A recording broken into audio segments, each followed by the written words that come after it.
Greetings, sisters and brothers. This is Proof B at the COD slash I Ching Dao Temple of Super Beings, which is also the Temple of Infinite Harmony. I like saying that. Infinite Harmony. So I am not technically smart. So I want to put this video on the channel here, which is Cannabis Kung Fu and Tao Alchemy. Taoist or Tao Alchemy means Chinese yoga. So what we are about to look at is a lecture by Kathleen Harrison, MA, on cannabis and spirituality, exploring the plant human spirit relationship. And as she's talking, I'm going to be showing you a video of fractals. So, also, if you hear some banging in the background, that is because they are fixing my roof. And when I get an idea to put something on video, I just have to do it before I forget it because I have like 100 windows open on this computer, so I want to get this over before it's done. So anyway, here we go. So our next speaker is Kathleen Harrison. She's an ethnobotanist. She's based here in California. She's the head of Botanical Dimensions, an NGO that she has funded, I think, almost 3 decades ago with her former partner, Terence McKenna. She has done a series of publications and lectures, and she also hosts a series of ethnobotanical courses in Sonoma County, and she's a hero to many of us. Welcome, Kat.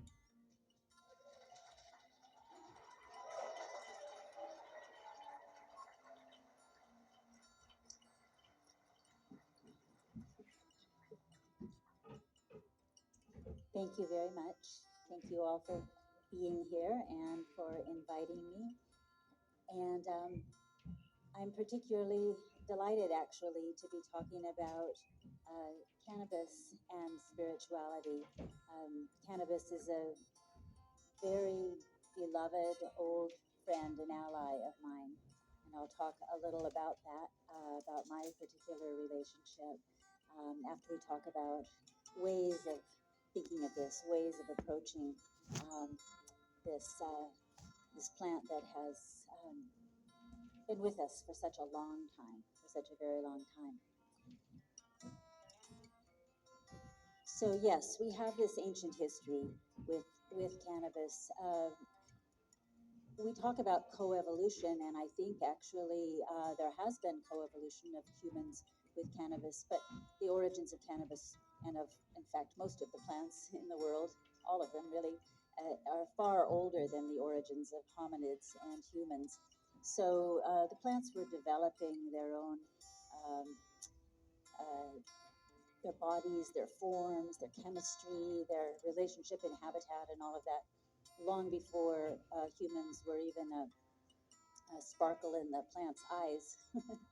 and and then we came along and clearly bonded with particularly a relatively few number of plants, we being human beings, a few plants on the planet. And some of those, depending on their utility to us, this is ethnobotany, um, uh, our relationship with them deepened. It got woven into our sense of who we are as humans and to cultures, how we live, how we do things, and what are sort of the staples of our environment. And of course, we know, that some of the food plants that we really rely on, particularly the grasses and carbohydrates, and various other ones have been our companions for a very long time. Human beings developing over a couple of 100,000 years, cultivation that we know of really starting about 12,000 years ago, domestication of wild species. So that's the time frame.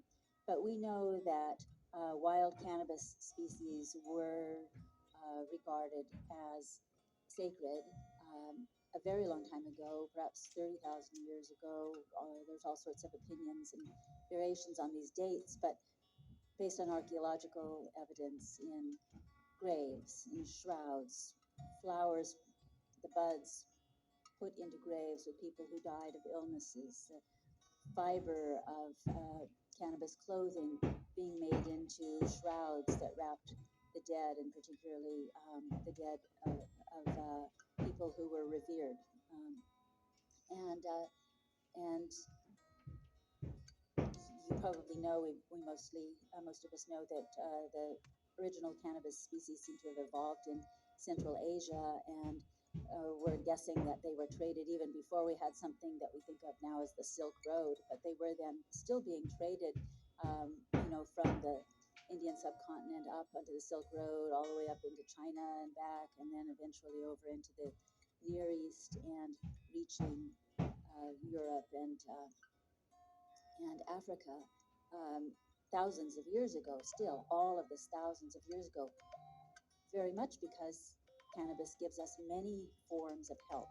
It gives us fiber in the stems, cloth, canvas comes from the word, same as cannabis, because cloth has been made from cannabis for so long, the nutritional seeds and their oil, and then the enhancement. I personally like to avoid the word intoxicant because it really means poison, even though we all know that we've enjoyed being intoxicated. It's, if we're changing as many things as our subgroup here is changing and willing to consider shifts in awareness, then we can shift the language too. We've already done it with psychedelics and a number of terms that we use, and I'm edging away from intoxicants, so I just suggest that to you. Enhancements is a word that I enjoy. I think enhance actually comes from looking up.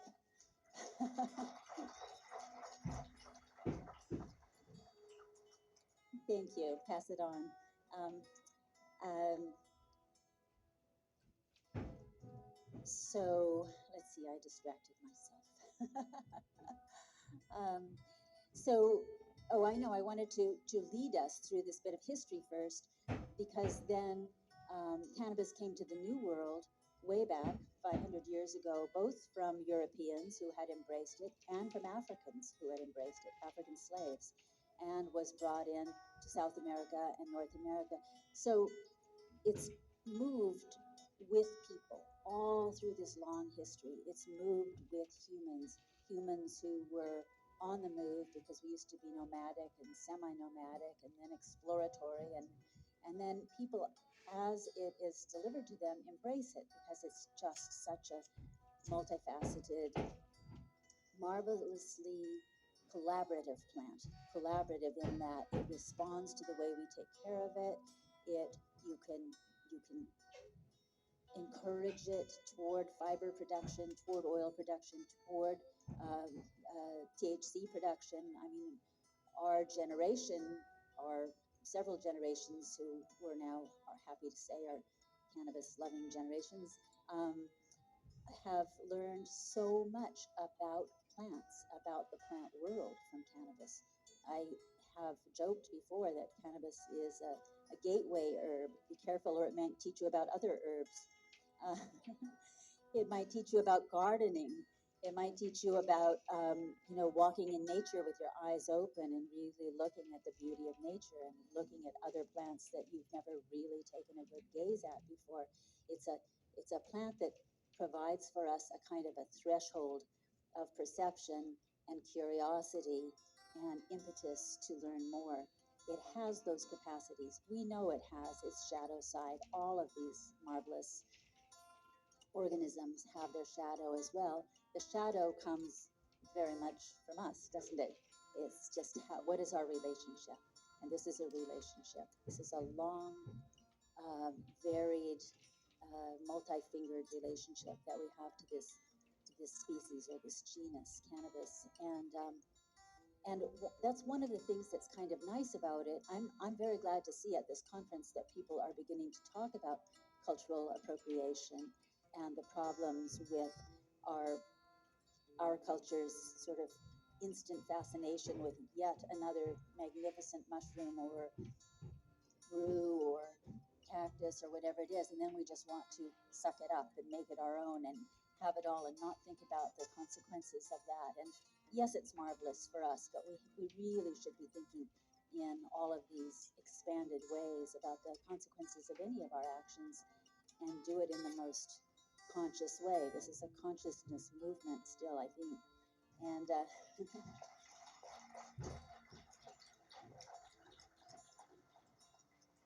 thank you. Um, so one of the things that's just lovely about cannabis is that it's been with so many people around the world for so long, moving along on its own, catching a ride. It's what they call a ruderal. It follows the road, and people make the road. So it's kind of like hooked, taken, made the choice as a plant to connect to humans and follow humans along. And that means that it has many, many historic cultural approaches and belief systems and rituals and all of that. And it's gathered those up. They're all in there in its character, the deep, deep botany all the way back to 200 million years ago, the evolution, the discovery by Neanderthals of cannabis, and then by Homo sapiens of cannabis, and who knows how many other human species enjoyed cannabis. We don't know that. There's a PhD somebody could do. Um, and then all the way up through human history and all of the ways it's manifested in culture, all the roles that we can imagine it's played around the fire, enhancing song, enhancing prayer, enhancing the appreciation of beauty. So it's sort of a relief that now we are here in this moment. We are at a threshold where it's sort of being legalized. That's something to be careful about proclaiming, I think, but sort of. And nevertheless, even without being legalized, I just really like to look at what is the story of the person of any plant species. What is that persona doing here? What is it seeking in its own evolution? Why do some of these seem to hook up with humans? It maybe isn't just our insatiable appetite for new experience and new material and new pleasures and all of that. It may have something to do with the species' desire to move into new realms or even to help. And I'm going to read a quote here from the Middle Ages that I've shared before, but I always think it's useful to think about. When poisons get too heavy, know that cures arise, remedies appear. They come to mind, they appear at hand, because they are nearby. And that is the way it has always been. We might say that about all the psychedelics, but I certainly feel that about cannabis, that it's nearby. It has always been nearby. It's got many roles to play. It plays them really well. How well is up to us, really, you know. And and and so then that leads me to the question that I ask um, in all my intimate plant relationships, which is, who are you?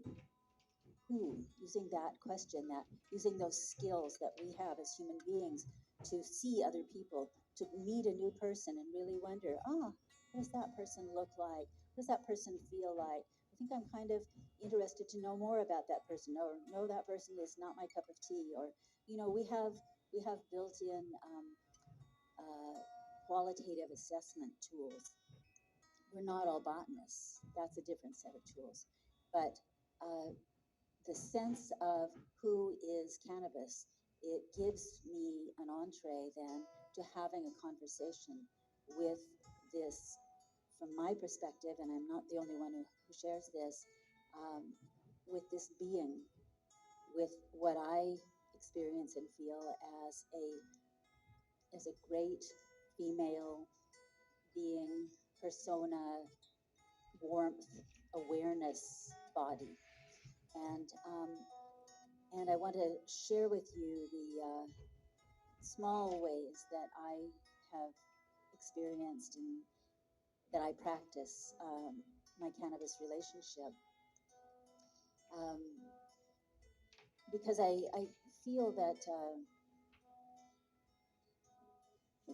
even those of us who love cannabis sometimes feel a little bit of shame, like, oh, I'm escaping. Oh, I really shouldn't, but I will anyway. Oh gosh, I got stoned last week, or I got stoned this morning, or whatever it is, maybe I shouldn't again. And, or, oh, don't let my wife know I'm getting stoned again, or, whatever, those kinds of things, which is like, yes, habitual use of anything is a problem. And we know that. So we don't have to discuss that more right now. But to be clear in a relationship with something you love that sometimes benefits you and doesn't hurt anyone else, it's really good to examine that relationship. And that's where this who is you? Who are you? Can we collaborate? Can we do the work of being alive together? Cannabis seems to offer herself in that role. And I think now, as so many of us are aging and dealing with the very intense experience of aging bodies and of the embodiment of entropy. If you didn't know what entropy was, just try getting old, and then you'll find out. and and and I find that cannabis that's part of what she's here for, is to help us mediate this embodiment, this process of having a body in our lives, and but both the sensual aspects and the joy and the delight of our senses in music and vision and seeing the world, but also uh, and dealing with pain, of course, and the elders definitely, that's anyone with pain, but it's definitely a major learning area for us as we move into aging and insomnia and all of these different um, experiences that are so able to diminish the joy of life. But also, I part of my practice that I have learned when I smoke, which is usually alone, and I don't just smoke it. I sometimes take a oil extract that I make, just simple. I've learned from herbalists, so just simple processes. Um, but it's to greet the plant in my body as um, as my big sister, as my big warm ally who knows me so well. I mean, she really knows me better than almost any of the other herbs. And I use a lot of herbs in my life, but I just always feel like it's like two old friends getting together. We always know where to pick up the conversation, and what's happened since then and what moves on. So dose matters. You don't want to get bombed if you want to have a conversation with a plant. You want to be in the right communicative level. Often being alone matters. And a lot of people only get high with other people.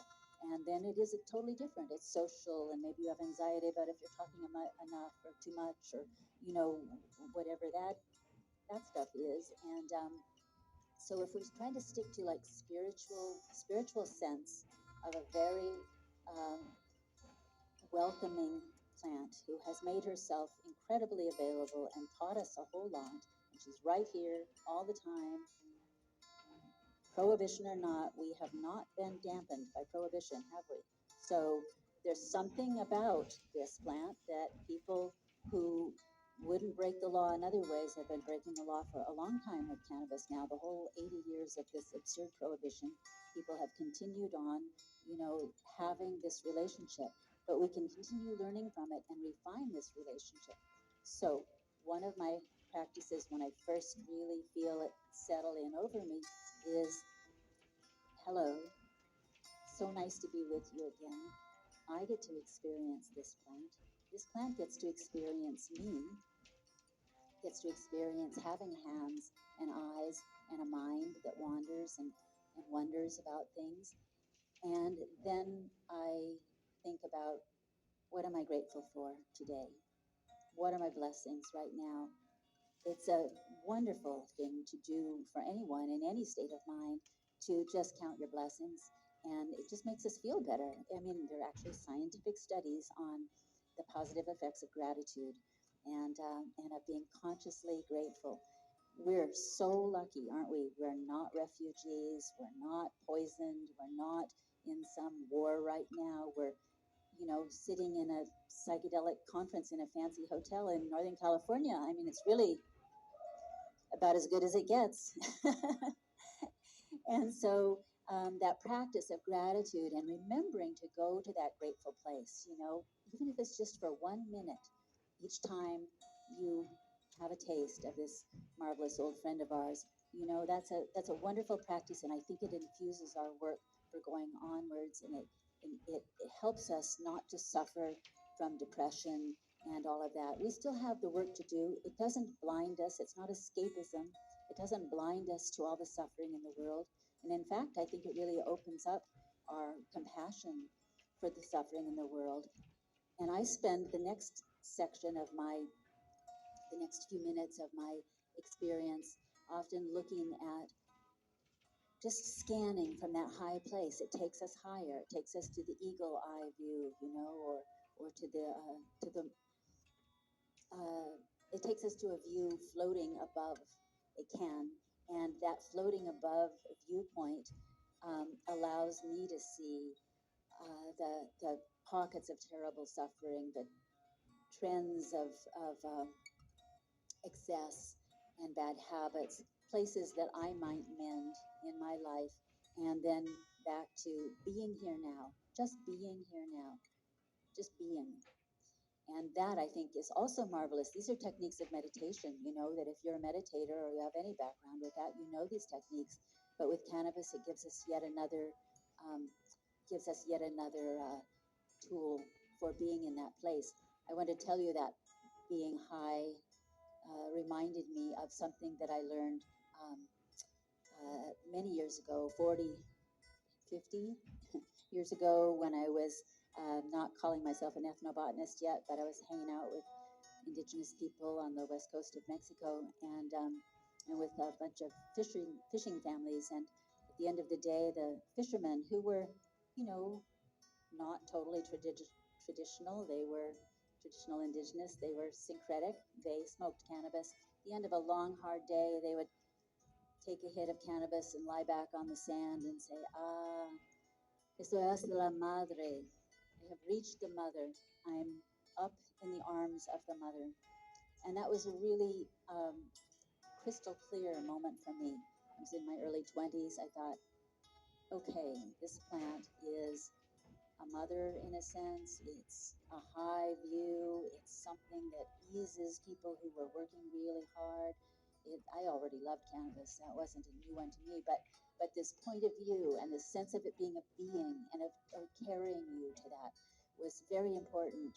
And I just I guess I want to thank cannabis right now in this talk before it's done for the ways in which it has revitalized our culture's relationship to nature, to music, to magic, to, in some cases, even to prayer. I mean, all of these, how we define spirituality would take a much longer talk to talk about, but all of these things that are inspired, inspiration, is from the same respiration. It's breathing. It's spirit. Is breath. Those all come from the same word. And so the creativity that comes with that kind of inspiration, with the relationship to something that is ready and able to inspire us, it's one of the gifts of the world that we have the opportunity to appreciate in many different ways. And the ways that I'm suggesting are just some of them. I'll give you a little bit of a side note here, in case you didn't know this about my former partner, Terrence. I don't talk about him much, but it amuses me that people so associate him with DMT and mushrooms, which of course he had plenty to say on those topics. But his deepest relationship was to cannabis, and it was all day, every day, and it was excellent hash or excellent herb, and it was we were sister wives. That and I just think for all of the Terrence fans and scholars and all of that, the people should know that that was his main plant, honestly, you know. So I just thought an opportunity to reveal a little household lore there. And I think I have just one moment. Um, I think that the question again about this, the story, the long story we're in, and who this person is, what is the persona of cannabis, and really, I would ask, why is she here now so strongly? Why has she been revitalized, brought back up to be so much on the surface? And so I'll leave you with that question. I'll leave you with the question of why is she here now, and what is she doing, and what is your relationship to her? Thank you very much.